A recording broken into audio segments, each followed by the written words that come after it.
Is love transactional? I'm sure there's some people in the administration that would agree that would be the case.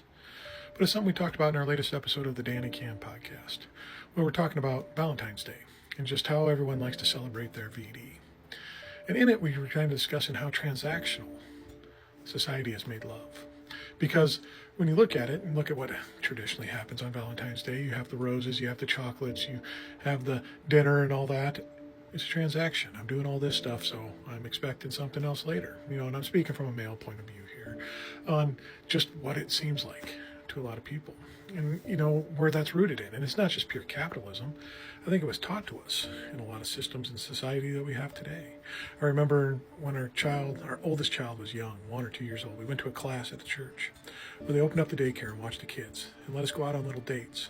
But beforehand, we had a little class and would have an assignment to go out, learn your love language or something like that. And you'd take a worksheet and answer the questions and plot on the graph where your love language was. And it was kind of just formulaic. It really didn't speak a whole lot to interpersonal connection or anything like that. But that seemed like what a lot of what we were taught was about. Figure out the formulas. Figure out this.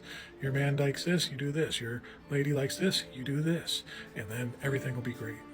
And we had another class later in our marriage at another church, a group that represented some family life thing or something or other. And I remember one of the funniest things we did was they separated the men from the women. And in the hallway, we were lined up, all us guys, and we were each given this limp, just pathetic-looking carnation. And we were to give it to our wife, as this was going to be some show of extraordinary love. And as I walked in and had this little weak-looking carnation dangling from his hand, thirstier and all get up, Candy and I both kind of smirked and started making comments to each other because that's how we are. And how pathetic this was of, this is what you need, and now everything should start working better. You open the door. Very Kirk Cameron-esque, fireproof, if you ask me.